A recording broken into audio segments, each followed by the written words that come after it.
You're listening to the Armchair GM Sports Network.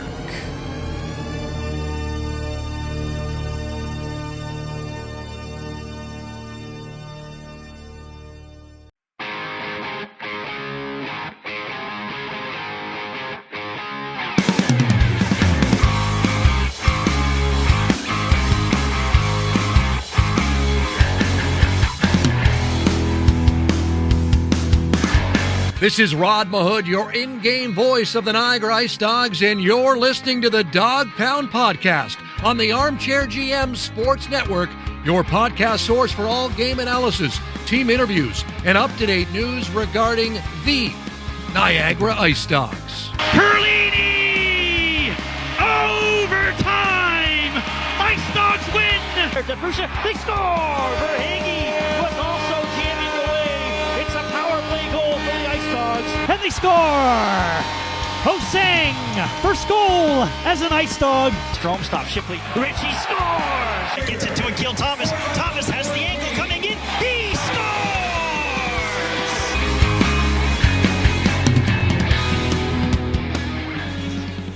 Welcome into another episode of the Dog Pound Podcast, the official podcast of your Niagara IceDogs, proudly brought to you by Global Pet Foods, where pets are undeniably part of the family in all four of their great Niagara region locations. This is our January 2025 monthly wrap-up show right here on the Dog Pound Podcast and the Armchair GM Sports Network. Thank you to everybody that's tuned in on our YouTube channel. Make sure to hit like, hit subscribe, and smash that bell to stay up to date with all of our video coverage, and those listening on your favorite on-demand audio platform. Thank you very much for doing so. Brandon Caputo and Cam Halbert are with you. Make sure to give us a follow on X at Dog Pound Podcast. Stay up to date with all of our IceDogs coverage here on the network. Cam, it's been a interesting month of I almost said December, January 2025 to begin the new calendar year. IceDogs go 500, 4-4-2. We're going to hear from IceDogs head coach Ben Boudreau and inside the coach's room, as well as our monthly segment with Winnipeg Jets prospect Kevin He on Captain Kev's flight deck.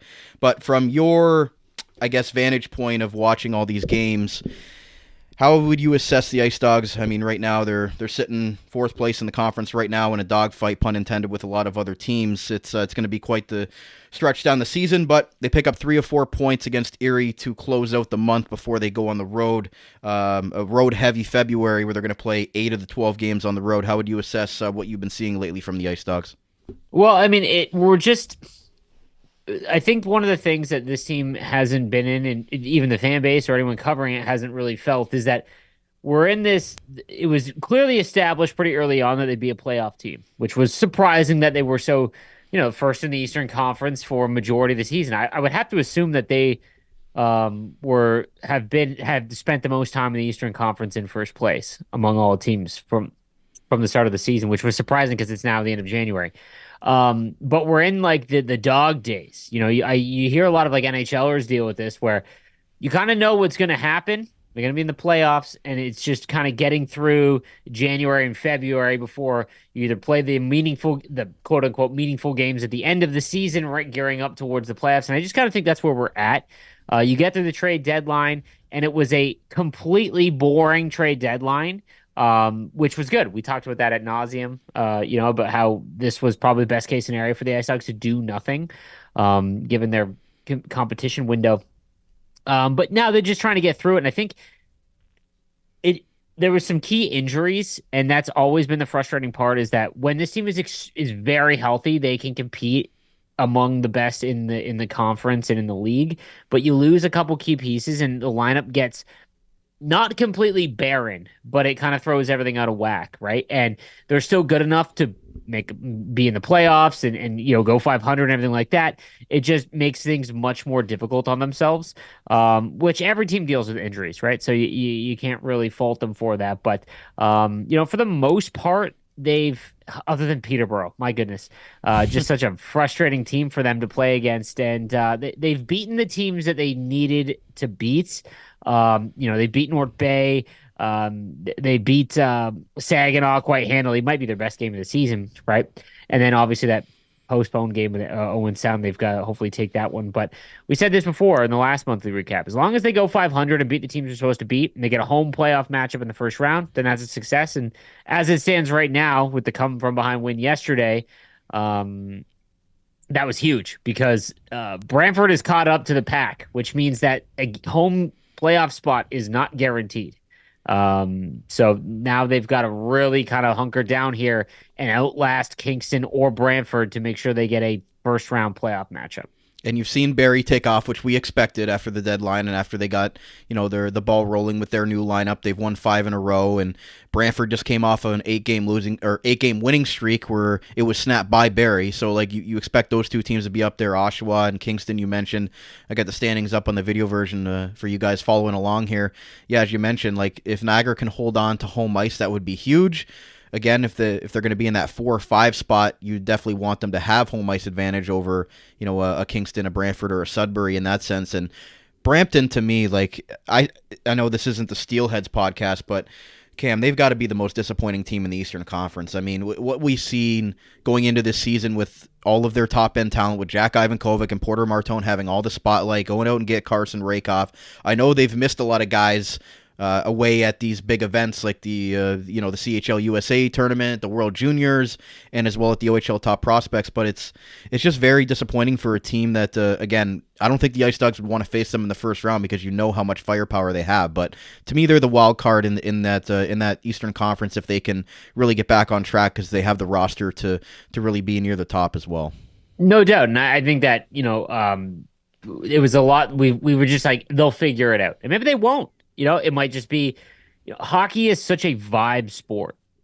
Teams can go on incredible runs and have insane seasons with, quote unquote, lesser talent. If everyone is on the same page, the chemistry is fantastic. It's just hockey is not, it's not as, stop and start. It's constantly going. You're making a million decisions and a lot of systems and things like that go out the window once you've entered the zone, right? And it's a lot of just feel and chemistry with your teammates. And when you add a ton of top end players, sometimes it just doesn't work, right? Sometimes the mix isn't good. Look at Team Canada, the World Juniors, right? Like that's a perfect example. Sometimes it just doesn't work, even though you've got the most talented roster, even though it could have been more talented. But I have no interest in the IceDogs playing the Steelheads. Like if you're talking about like 7 games, I don't want no part of, Rakoff and Ivan Kovic and Porter Martone, because if they figure it out, and I'll be honest with you, when your back is against the wall, when a team is told they're the best team going into a season,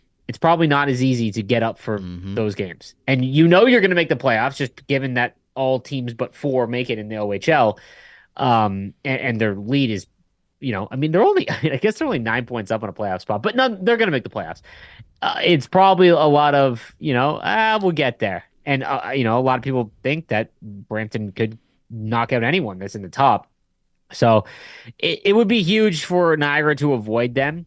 I think the thing that's frustrating is that, man, the IceDogs are right there with Barrie, like 2 points back for leading the conference. That is the only matchup. And I would actually throw Sudbury into that mix, even though they did buy at the deadline. They're on a 5-game losing streak as it stands right now. I would love it if the IceDogs got Sudbury or Ottawa.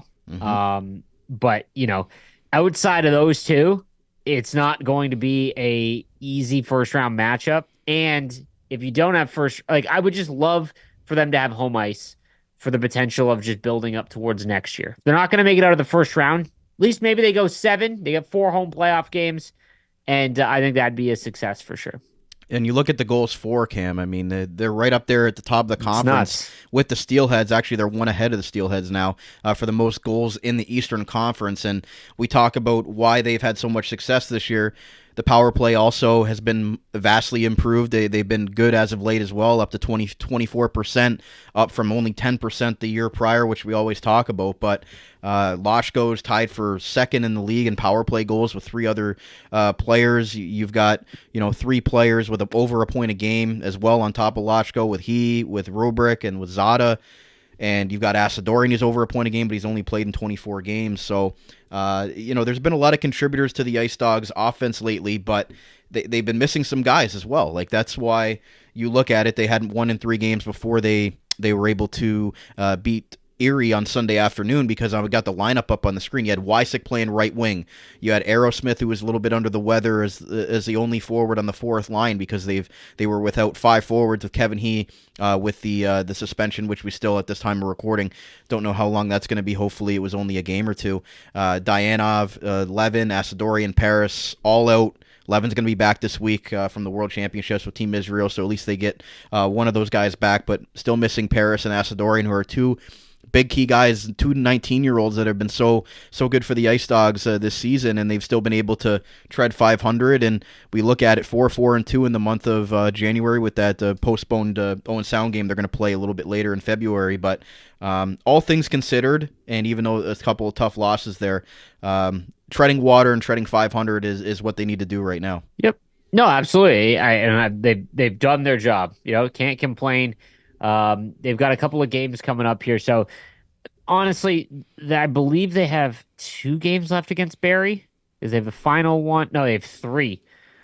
Those are in large part probably going to determine if they have a shot at the conference or the division, I guess, which is probably both, to be honest with you.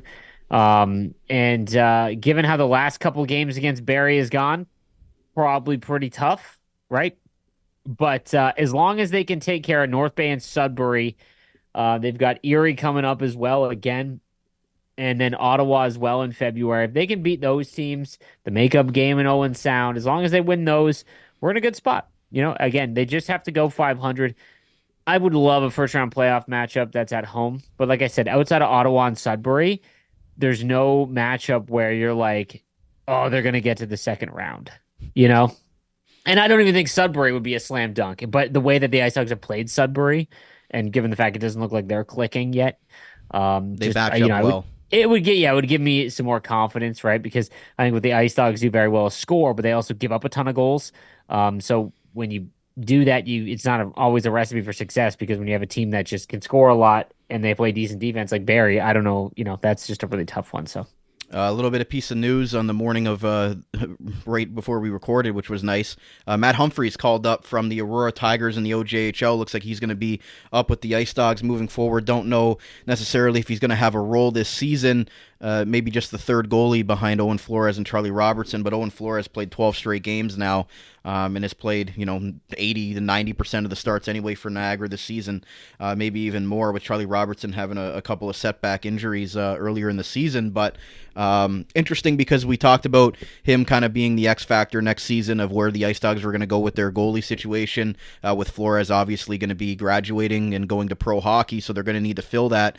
Matt Humphreys looks like he's been marinating down there in the OJHL. I know that the Aurora Tigers aren't the greatest team, but he has had good stats there, a 3.89 goals against average and a 901 save percentage on a team that has not done well at all this season. So you kind of take away wins and losses there. So what do you think of the news of calling up Matt Humphreys? And, if he gets in a start or two here, I'd be shocked. But again, regardless, he's going to be practicing up with the big team, and maybe they've seen enough from what he's been able to do down in the Junior A this year.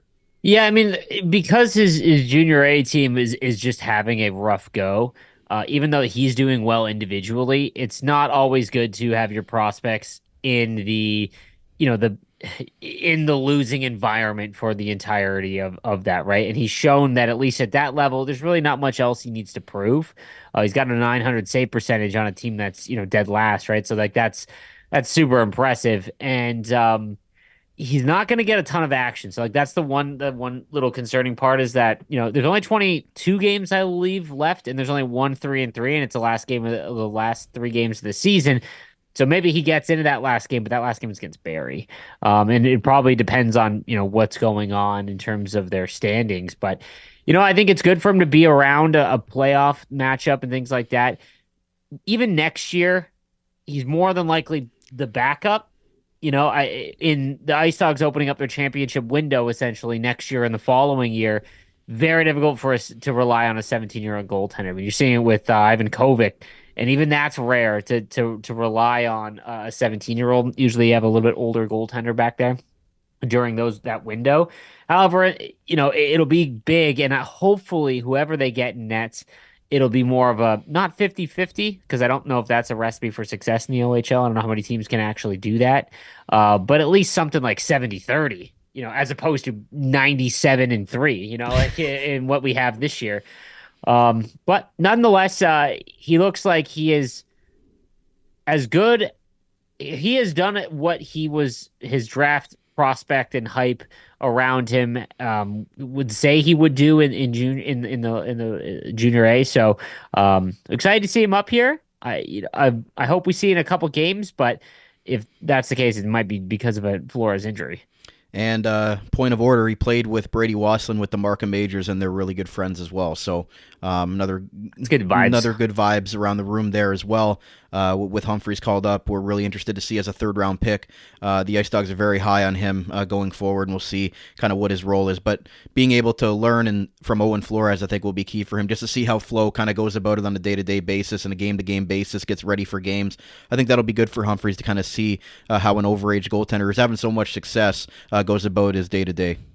Oh, 100%. Like I think that because he's played a majority of the season, and again, proven that he is above that league's skill set, essentially, that this is a good thing. Obviously, with whatever was going on with Charlie Robinson, needed to have someone there at least that could step in if need be, because Flores might get rested. It'll be very interesting to see, because if the IceDogs fall out of the top four, and by a decent margin, very curious and interested to see what head coach Ben Boudreau would do in that situation, right? Do you rest Flores a little bit?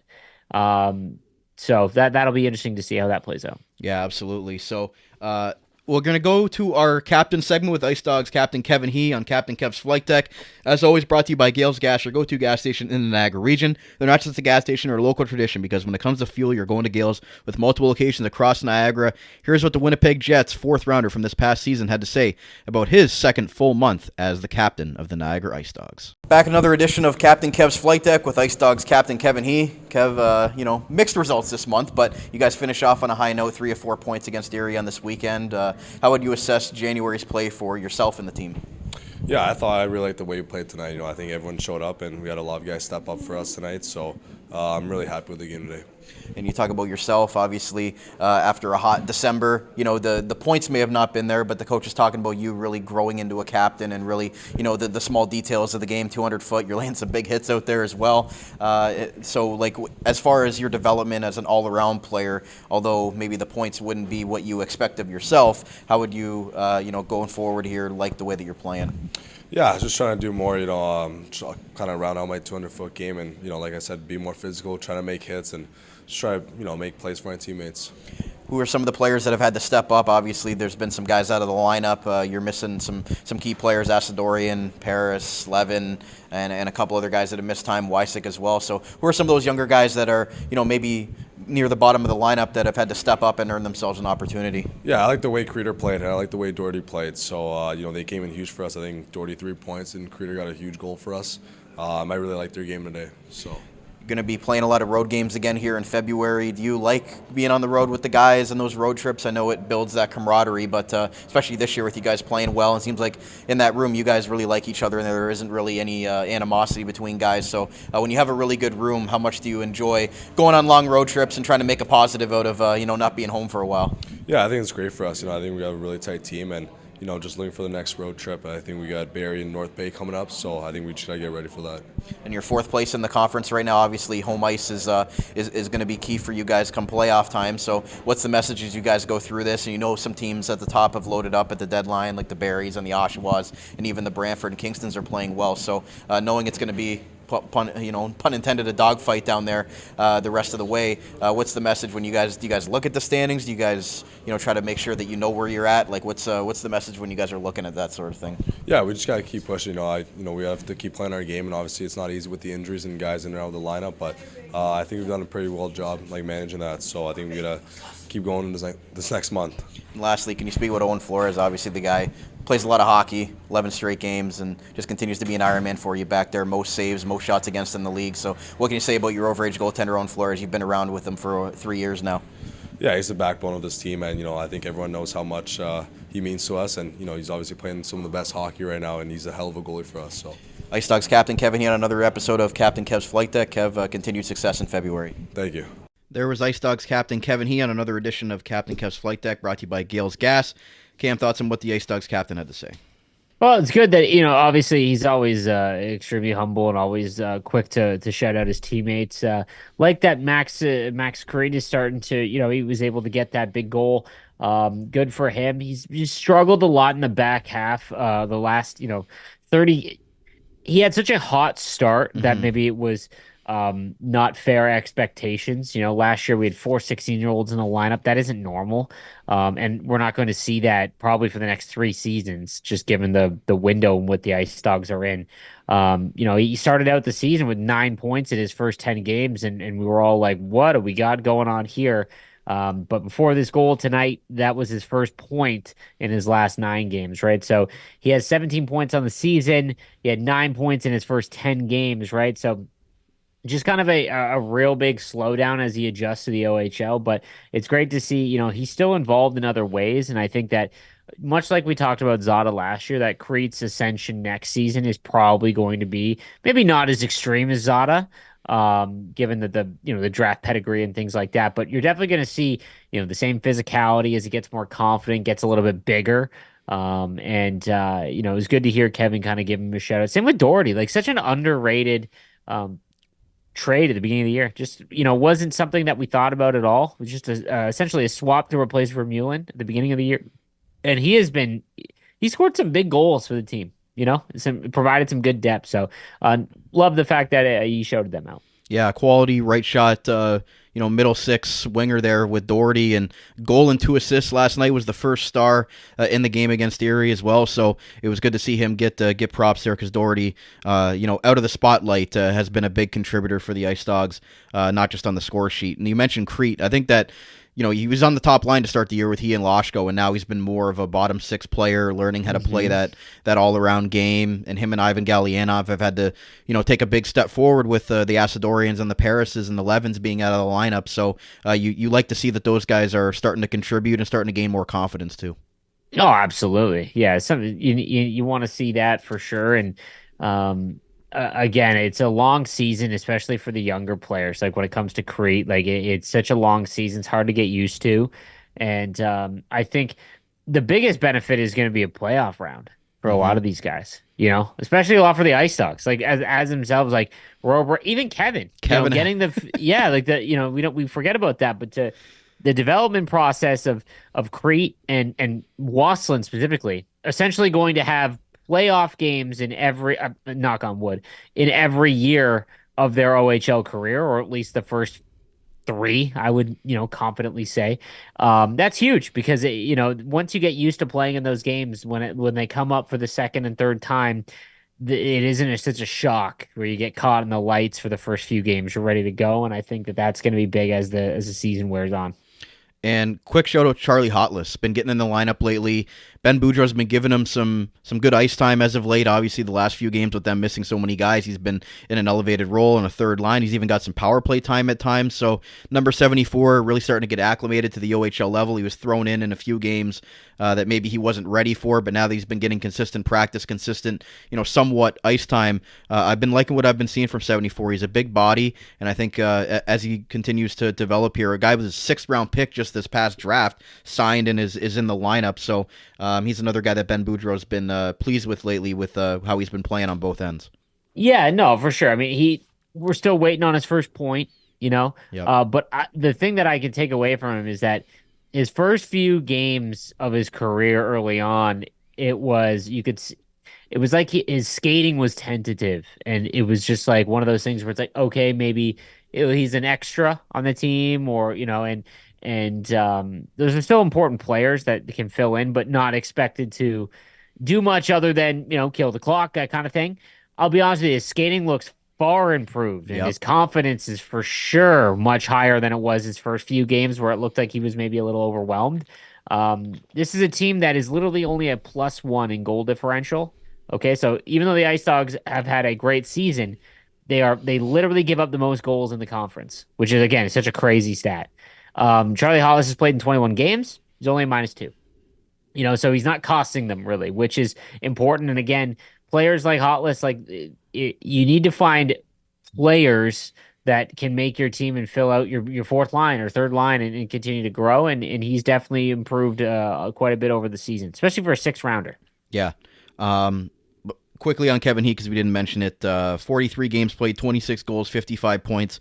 Again, a down month for his standards, 7 points in the 9 games after a really hot December. But Ben Boudreau talks about him really growing into a captain. And again, he's a lead by example captain, not a very vocal captain, but a guy that leads by example on the ice. And have you seen, a little bit of growth as far as Kevin's 200 foot? Obviously, he can lay some big hits when he gets rolling, and we know he's a talented goal scorer. But it seems like he's trying to round out, into more than just being an elite goal scorer in this league. And now with the C, I think he's added a little bit more responsibility, a little bit more pressure on himself to do more on and off the ice too.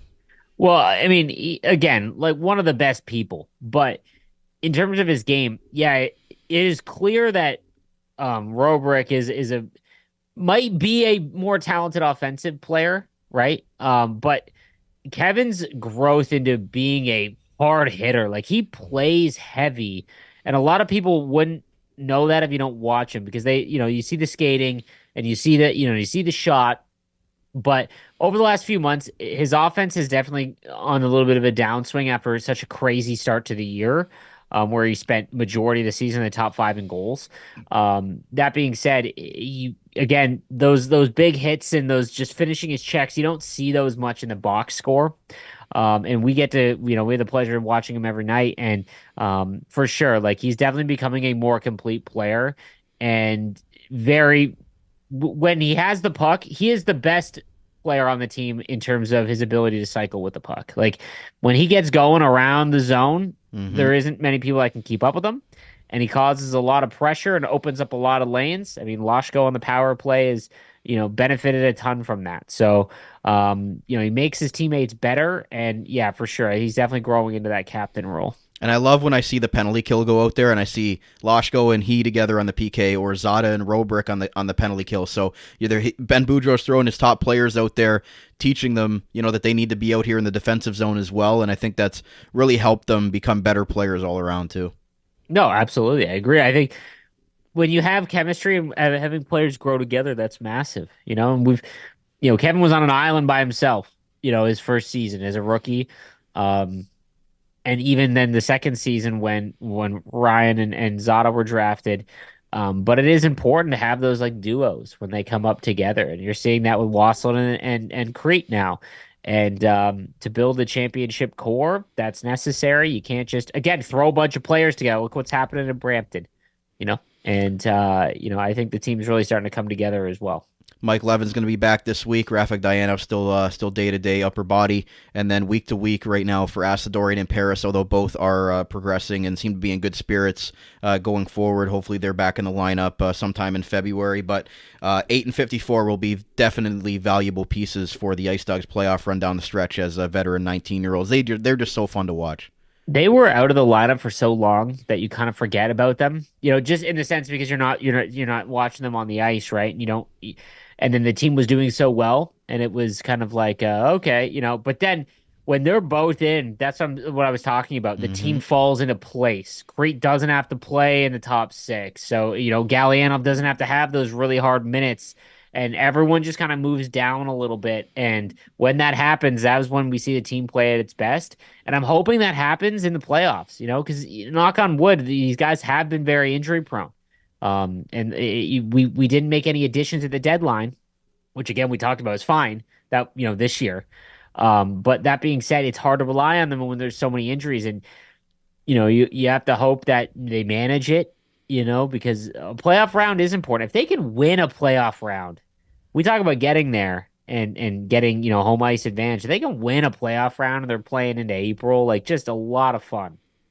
Yeah, it's going to be, interesting to see how the crowds are coming down the stretch here in March, and as we get into April with those playoff rounds. It's always fun in downtown St. Catharines when the IceDogs are playing in playoff games. Used to love going to those back in the day, and maybe we'll see those playoff T-shirts return too. Those were also always the black, the Jack. Oh yeah, always love getting those T-shirts. But getting a little bit ahead of ourselves here, but we're going to take a quick break on today's January recap right here on the Dog Pound Podcast, the official podcast of your Niagara IceDogs, proudly brought to you by by Global Pet Foods, where pets are undeniably part of the family. We'll be back after this with more and our segment with head coach Ben Boudreau. Whether you just brought home a new furry member of the family or would like help finding something new for your picky eater, maybe you've done your research and want to upgrade your pet's nutrition from an entry-level food, the staff at any of the Global Pet Food stores in the Niagara region would love to help you out. Let them show you why our lesser-known premium brands are so much better than highly advertised big corporate brands. The value from the brands we carry is not only visible in the health and vitality in your pet, but also because you won't need to feed as much as with the other brands. Better nutrition from a longer-lasting bag. We hope to see you at one of the following locations across Niagara: 3643 Portage Road in Niagara Falls, 160 Highway 20 in Font Hill, as well as 400 Scott Street and 344 Glendale Avenue in St. Catharines. Global Pet Foods, where pets are undeniably part of the family.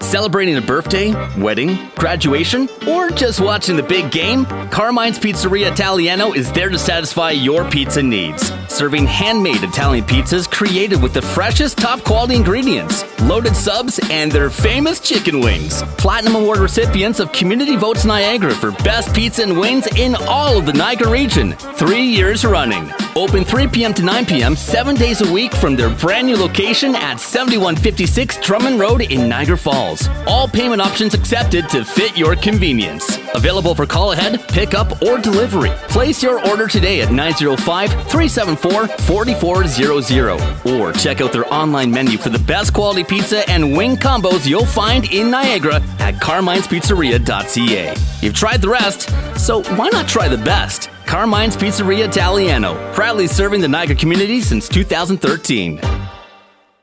Wild Bill's Auto Repair is your local center for auto maintenance and repair in the Niagara region. Since 2012, Wild Bill's Auto Repair and Body Shop has been helping customers stay safe and confident on the road, knowing their vehicle is in top running condition through the garage's services. Located at 7868 Oakwood Drive in Niagara Falls, the garage started as a tribute to the owner's father, William Robert Hunter, who passed away, continuing the same community spirit and high level of service which customers can expect from him back at Hunter's Auto Repair. Their multi-award-winning auto shop has earned the trust of the Niagara community with its fair treatment of all customers who can feel confident they'll get trustworthy advice and repairs during their visit. Their experienced crew loves meeting new people and looks forward to forming a lasting partnership for the care of your vehicles. To find out more or to book a service, contact them today at 905-358-7868 or wildbillsauto.ca. Wild Bill's Auto Repair, helping customers stay safe and confident on the road since 2012. The great guys over at Hockey Stick Man are sponsoring this video. If you play hockey but are sick of paying upwards of $400 for top-end sticks, check these guys out. There's seriously no better place to shop. The guys are fun, easy, and offer a stress-free experience from start to finish. They get pro stock sticks from major junior teams right up to the NHL teams and sell them for half the price that the same stick would sell for at a retail store. To further support their mission of saving hockey families money, they offer closeout options, which entail taking last year's retail models and blowing them out for less than wholesale prices. It's literally the best prices on the internet for their sticks. And the best sticks of all may be their Pro Blackout series, which provide a top-end stick with no graphics and literally less than half the price of a branded top-end retail model. It's always been their best-selling stick despite super cool pro stock options. It's a no-brainer to shop with these guys, and trust me, they are beauties. Head over to hockeystickman.ca/thearmchairgm and get $15 off your first order. That's hockeystickman.ca/thearmchairgm to get an additional $15 off your first order when you sign up on their website. Check out our friends at Hockey Stick Man. This is Alex Asadorian. Hey, it's Ryan Roberg. This is Ivan Galliano. This is Matthew Virgilio. My name's Jack Brody. And this is the Dog Pound Podcast, the official podcast of the Niagara IceDogs.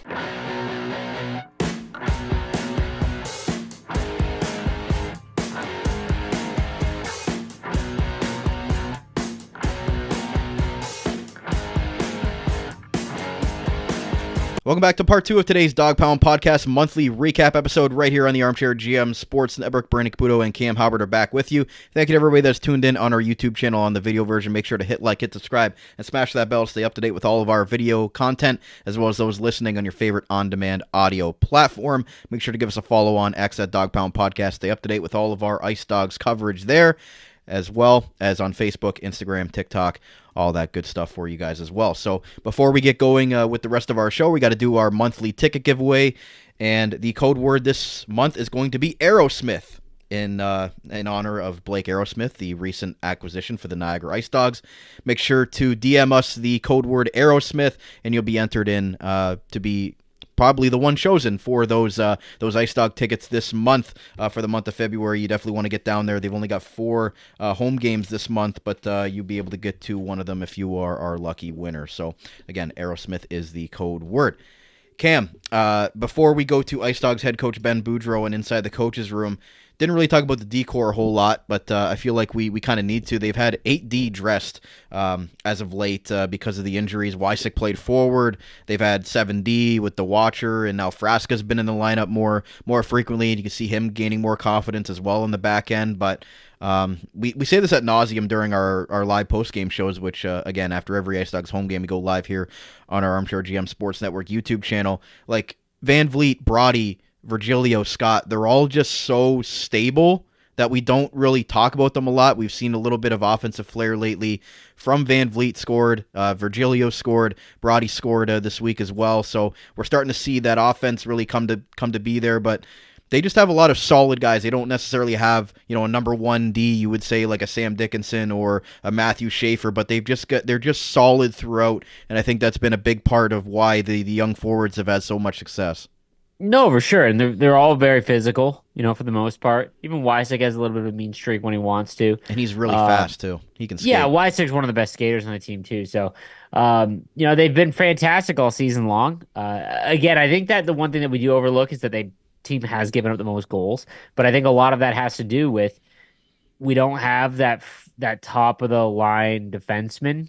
And even when it comes to like prospects either, like it's been kind of not ignored, but the forwards have definitely, and they've done a great job drafting. But it might be something that they need to look for next year. They revamped to kind of slot everyone down, right? We're going to lose Van Vliet. And then you've got Wysick as an overager and things like that. But, you replace Van Vliet with someone, maybe Scott takes the elevated role in the physicality department, right? Which he definitely has in him, but, maybe not as steady defensively as Van Vliet is. But if they can get that, that next piece, that just rock solid power play quarterback, great on the breakout, that would really go a long way to change some things. And again, I think that's just going to happen regardless in August or at the trade deadline next year. We saw with Cam Allen going to London, for example. Like, I would expect those are the types of trades that we have not had at all in the last 5 years for the Ice Dogs. And those are the types of trades that you're going to start to see for sure.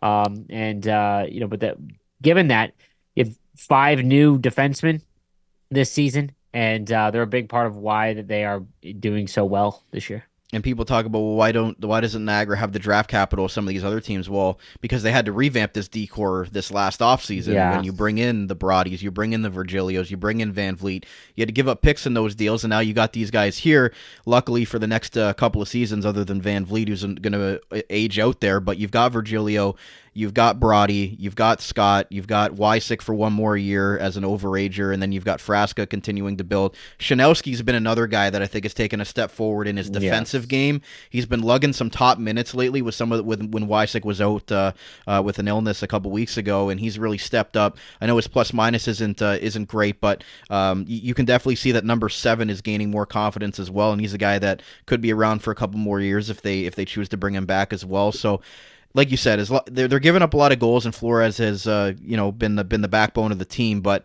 you like what you see from the top 6, and with Frasca getting some playing time, that there is going to be some guys that could be replacements for Van Vliet in that top 4 going forward. Well, I think the other thing to remember is that Jack Brody's got 31 points in 42 games. Yep, and he's got 2 more seasons in the OHL at least, right? So, like, next season, he might be that, like, rock-solid offensive defenseman, kind of all-around guy. I think the one thing about the D-core recently, we've seen a lot more breakaways against and 2-on-1s against, and I don't know if that's a system thing, what's going on, because for the first half of the season, we didn't see any at all, really. It was at least the commitment to that not happening, right? They were still giving up goals, but it wasn't that. And Flores isn't always going to be able to bail him out, right? So if we can see that in terms of like just cleaning up a little bit, go a long way. But yeah, the D-core year over year, I mean, got to be one of the best improved for sure. Yeah, I mean, when you look at what they had last year, and then they make a couple of those trades, and Podrekar, Frolov go out, and they bring in Brody, who was kind of an unknown commodity at that point because everybody just looked at Tristan Bertucci being the best player in the trade, and he has been great for Barrie. But I think Jack Brody's presence on this IceDogs back end can't be understated. That he's been a great addition as well. Oh, 100%. It's a very underrated trade, and a lot of people won't. They'll just think that the IceDogs took the L on that, but they did. Brody is phenomenal in the sense that he still has 2 more years. As a rookie, he scored 21 in 60. So, I think the offensive flair that Brody's got, if he just continues to develop, we've got a heck of a defenseman here. And the energy, like he's always up. Yeah. I feel like he eats pixie sticks for breakfast because he's, no matter what time of the day, he's always got the energy. He's always hyped up. He's always getting the guys going. He's the guy that controls the music as well in the room. So he's definitely one of those uplifting guys, and is always got that high motor going. Virgilio starting to put the puck in the net as well too, and he's been a stabilizing presence on the back end as more of. I feel like Virgilio already plays like an OA, even though he's only an 18-year-old. No, for sure. Yeah, Virgilio is definitely, again, not the same offensive flair, but definitely plays hard. I feel like he's the middle between Scott and Brody. Brody's more offensive. Scott definitely more on the physical side. Virgilio's right in the middle there. Yeah, he's been really solid there too, Cam. So we're going to go to IceDogs head coach Ben Boudreau on Inside the Coaches Room, brought to you by the Niagara Employment Help Center, helping people find work in Niagara since 1983. Check out their up-to-date job board at ehc.on.ca to find your next work opportunity today. Here's what the IceDogs head coach had to say about his team's performance for the month of January of 2025. Back in our monthly Inside the Coaches Room with IceDogs head coach Ben Boudreau. Coach, mixed results this month, 4-4-2 for your team, but you finish off on a strong note, picking up 3 of 4 points against Erie on the weekend. How would you assess your team's play here to start 2025? Well, yeah, I mean, it's been inconsistent, I would say, if you're looking at it from the monthly standpoint. I mean, we went into the Christmas break 7-0-1, and then, lost a couple games right after, and it was our first time seeing a 3-game losing streak, although it being a shootout. So, we did see a few defensive lapses, there's no question, but, we've lost a lot of guys too. I mean, Paris and Asadorian and Levin was gone, and our young guys, I mean, still sick and battling. Any excuse you can kind of throw at them, so you're satisfied that it didn't go a lot worse. And our top guys are still finding ways to produce. I mean, Rupert's been on fire, so let's keep a good thing going here and put January behind us and look forward to February. Sitting 4th place in the Eastern Conference right now at the time of this, and you got a busy February coming up. I believe you have 6 games in 12 days coming up in February, so it's going to be it's going to be a month that you're going to play a lot of games as well, so a lot of road games too. So what's the message now as you go into February? You're going to start off on the road in North Bay and Barrie, a couple divisional games as well. So how do you get the guys kind of motivated here for the dog days? Well, I think you keep the same approach as you take it week by week. I mean, we got 3 out of 6 points. We didn't lose the week, and that's all we're looking to do. And, we'll get our head up at the end of the season with that last 3-3. So for us, it's just keep on doing what we're doing here. We're building a culture. We're building chemistry. We're building a foundation that these guys need to work together. And tonight I thought it was a great game on both sides of the puck, special teams, defensive. We had shots, we had hits, we had emotion. And we would like to build all of those into nightly habits when we play hockey heading into the playoffs. So I think that's a focus for us, and come next weekend going against North Bay and Barrie. I mean, we get to put those habits into play. And you talk about your big players stepping up and being able to contribute on more times than not on a nightly basis. So that consistency you talk about is so key. And getting some power play goals tonight, the PK bounces back with a very good performance as well. So when you're going into these practices with them on a weekly basis, and you don't even know what your lineup's going to be sometimes with certain guys being out of the lineup, and you've had some D playing on forward and things like that. Like, how does that, from a coaching standpoint, change things for you? I mean, you just got to roll with the punches. I mean, we found out last night, just before 10 o'clock, that Kevin was suspended. We found out this morning that, Arrow was sick and needed to change lineups. I mean, it wasn't 2 hours before the game before we started rearranging power plays and doing, new penalty kill units. But, I mean, they all found a way to adapt very quick and execute, in the last game of January, which I really loved. So, I mean, these guys were able to adapt on the fly and execute, and that's important. When you talk about going into some tough games and about being able the team going through some adversity, bouncing back after some tough games, that Brantford game was one. You obviously challenged your top players, and they bounced back with 2 good games here against Erie on the weekend. So, what's the message as you go forward here and making sure that you find that fine line of knowing that they have stuff to work on, but also knowing that you have to give them their flowers at times and know that they're doing a good job because you want them to play a certain way and they're trying to do that as well. Yeah, I thought the game in Erie, the second to last, the first one was probably our most physical, and we sold out and we blocked shots, and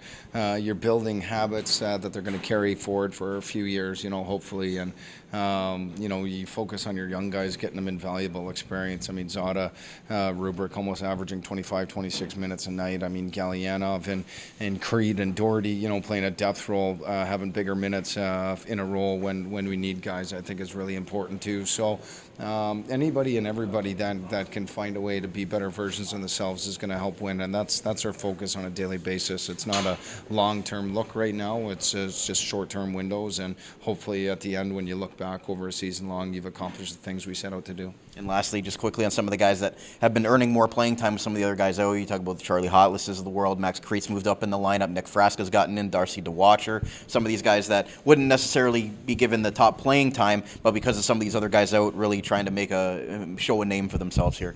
Yeah, I mean, first start of the game tonight, I mean, Sean Doherty, we said we're going to need some other guys besides your Kevin Hees and Ryan Rubricks and Zadas and Loshkos and Wazzy. I mean, we got 5 spectacular, superstar hockey players up front, but we also got some great depth players that can play roles. And when they buy into it, I think it's great. But when they also bring the offensive production, I think that's one of the better things. And we saw Crete with a goal and Doherty with a 3-point effort tonight. And, those are huge contributions from our depth and, takes a little bit of pressure off the guys' shoulders. Thanks, Coach. Best of luck in February. Thank you. There was IceDogs head coach Ben Boudreau, and inside the coach's room, Cam really talked about the depth there, building habits, and really wanting his team to continue to develop into that winning culture that they're going to be building here in the next few seasons. For sure, love the shout out to Doherty and the talk about how he's going to need his bottom or his role players to really step up, and we've seen that a little bit. We went through a long stretch of the season where they really didn't. Levin had struggled early on in the year, and Galyanov still offensively probably hasn't gotten going what we thought might after a pretty good rookie campaign. So nice to hear him shout out the guys that were stepping up there to try, and especially in that game against Erie. Doherty specifically he has a lot of energy too. When you watch him play, he finishes checks and he's fast and really plays hard. So it's good to see him still contribute, and especially offensively. And a guy we never talk about enough, I feel like, is Brady Wasslin. This guy is quietly leading the Ontario Hockey League in rookie points.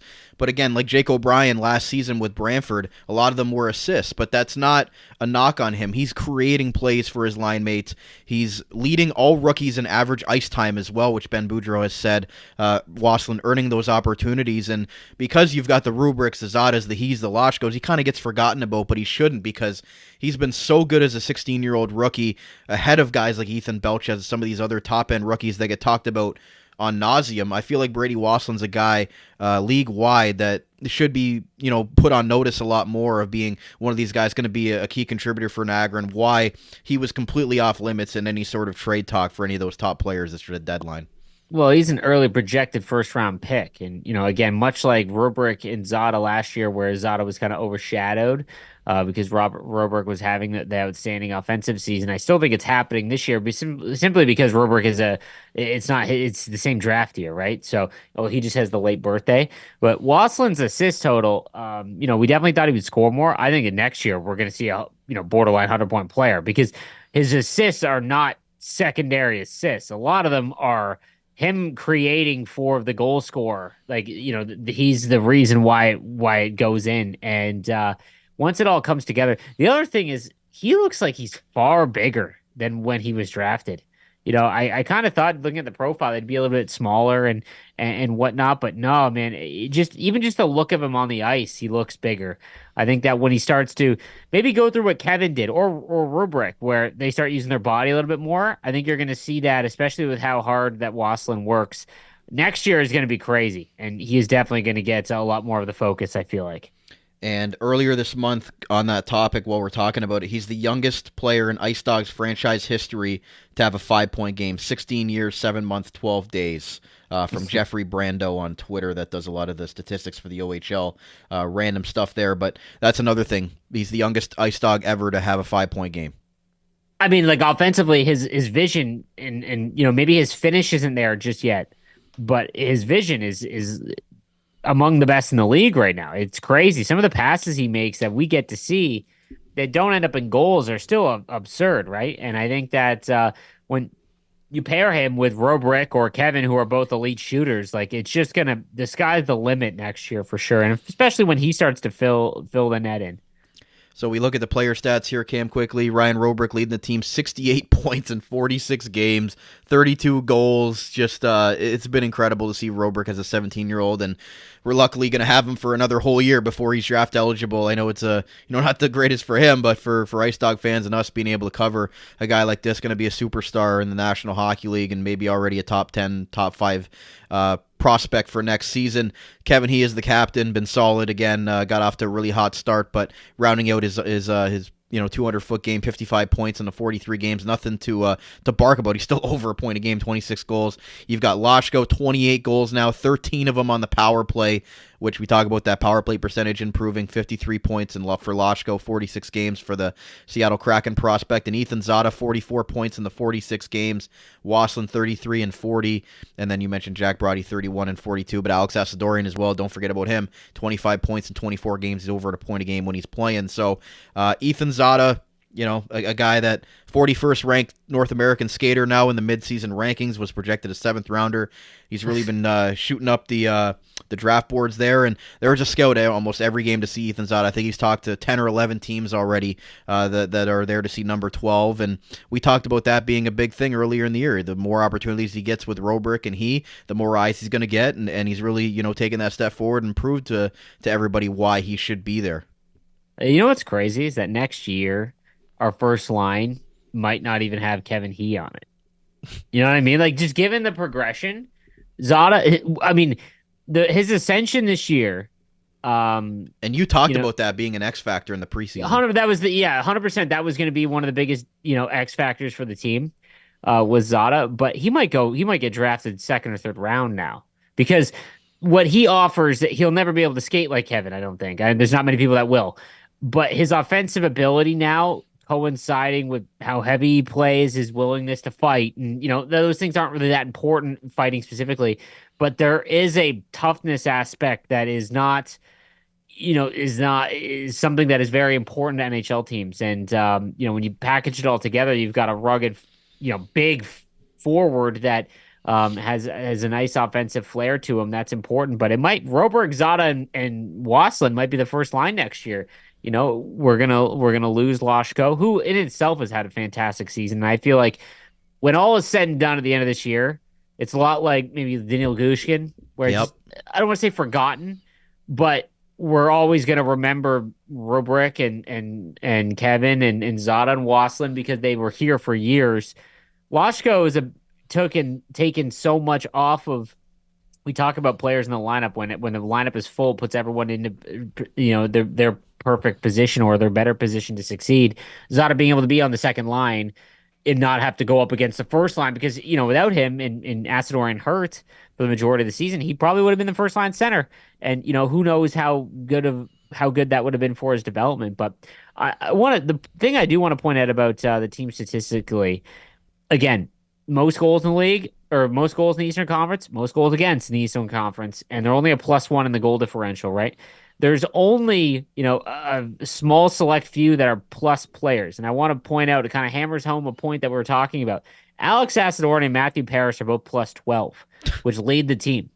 They've only played 24 games, So it just goes to show when those two are in the lineup, they're not just succeeding, but the rest of the team is, and how much more they benefit the team as a whole. Because again, they're not the flashy name. They're good OHLers, which you need on a championship team. You can't just have NHL drafted. You can't just be London.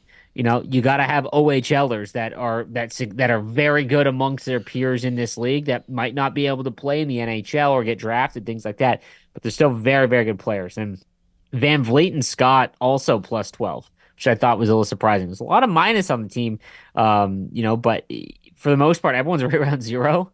So that kind of stood out to me that Acidorian and Paris both lead the team in plus minus. Yeah, and Acidorian have been gaining a lot of chemistry with Kevin He, and you hope that maybe when they come back, maybe that's something that they do, because it seems like Kevin He can play with Loshko. He can play with... Loshko was on the third line. Yeah. Like when Loshko and Wasselin were on the third line when everyone was healthy. That's a team that can go up against Brantford confidently, Maybe not Barrie. I think Barrie is the team that everyone's gonna have a real hard time with. Oshawa too. I feel like Oshawa's just forgotten about now because they made all their moves at the beginning of the season and they just kind of been there. Barrie made the flashy ones, and kind of pushed their chips in with the big trade, moving up Parker Vaughan and whatnot. But when that full lineup, if they can get that full lineup in, then it makes I would be much more confident in a series against Brantford if they have their full lineup. Yeah, and Alex Acidorian might be one of the only people that can keep up with Kevin He's speed on the team as far as calculating him trying to go into the zone, and Acidorian might be the most agile player on the team as well, the way he's able to go left to right, and we look forward to his return hopefully in a few weeks. But all right, Cam, so possible 12 games, so possible 24 points here in February for Niagara. They're going to play a stretch of 6 games in 10 days during that time, 4 at home, 8 on the road. What are you hoping to see from them in February? Again, just not lose out and fall out of the home ice advantage. They have done a heck of a job staying in the race for first overall in the conference and the division, which again was just so up and above expectations. I still don't think that I'm not confident that they'll be able to do that. Just because they've got 3 games against Barrie. If they lose any of those, that's a 4-point swing, right? Like that's just, they have to win those games, including the next one on February 1st to start the month. But I just don't want them to have that 7-game losing streak. They can't limp in. Just again, stay 500. Maybe even a bit above would be awesome. But beat the teams that you're supposed to beat, and it'll set themselves up for a great March where they've got to play quite a bit of hockey. Yeah, I'm looking at it right now in the schedule. I mean, you got Barrie. Obviously, it's going to be tough. You got 3 more matchups with them, and then you've got North Bay this month. You've got some home games against Sudbury, Kitchener, and then you play a home and home with Brantford. You're going to be at Brampton, then they go up north again for Ottawa, Kingston, before having to play that rescheduled game against Owen Sound as well, and then they get Erie again. So I just look at it as they need to continue to at least play 500 hockey because going forward, obviously maintaining home ice would be big for this team, being able to be in the top 4. But even if they're the 5 seed, I think that's still a successful season from where they were projected coming in. And now that they're gaining the respect around the league and within the hockey community, I think that's the most important thing going forward. And that's why they know that they didn't have to make the big moves at the deadline, because they know these next 2 or 3 years are going to be a lot of fun. That's what makes it so hard for the rest of these next 2 months, is that their season's already a success. If they fall away to 6th, it's still a success. If we were to go back and listen, we were like playoffs is a successful season, right? We didn't anticipate them to lead the Eastern Conference for the first 3 months of the year, right? Now, then expectations changed. We've talked about that. Now it's like, okay, get a home ice playoff round. And, again, that's in jeopardy a little bit because you got Kingston and Brantford now, but it's still within play. The last 4 games of the season, Brampton, Ottawa, North Bay, and Barrie, again, Brampton has struggled a lot, and they've beaten Brampton already. So you've got 2 easy matchups in Ottawa and North Bay. That could be 6 points, and it leads into a game against Barrie to end the season. And that could mean something. But the Eastern Conference is so wide open. Again, just getting in and having some home playoff games. To be honest, I think the biggest thing for the entire development of the team is to have the great crowds in a playoff game, because I've talked to former players, and the Meridian Center is one of the nicest arenas in the league, but the atmosphere dictates, for the most part, how much the players enjoy playing there and how much it gives them an energy. And there's a reason why, Kitchener and the Odd and all those places are so sought after to play at. It's because the crowd is insane there, right? And once the casual fan realizes and they get into a playoff matchup and they do well in it, you're talking about maybe averaging 4,000 a night next year. And that's when things really start to change, because then you got players that want to come to Niagara. Yeah, and the crowds have been up since the new year. They have. Hopefully Yep. that continues with the trajectory of this team and with the exciting things that we're starting to see. 4 home games that you guys can get out to. That's going to wrap up our monthly recap for January 2025 right here on the Dog Pound Podcast, the official podcast of your Niagara IceDogs. Proudly brought to you by Global Pet Foods, where pets are undeniably part of the family in all 4 of the great Niagara region locations. Thank you to everybody that watched us on the YouTube version on video, and those who would listen to us in your favorite on-demand audio platform. Give us a follow on X at Dog Pound Podcast. For Cam Halbert, my name is Brandon Caputo. Enjoy February, and we'll talk to you again very soon. You're listening to the Armchair GM Sports Network.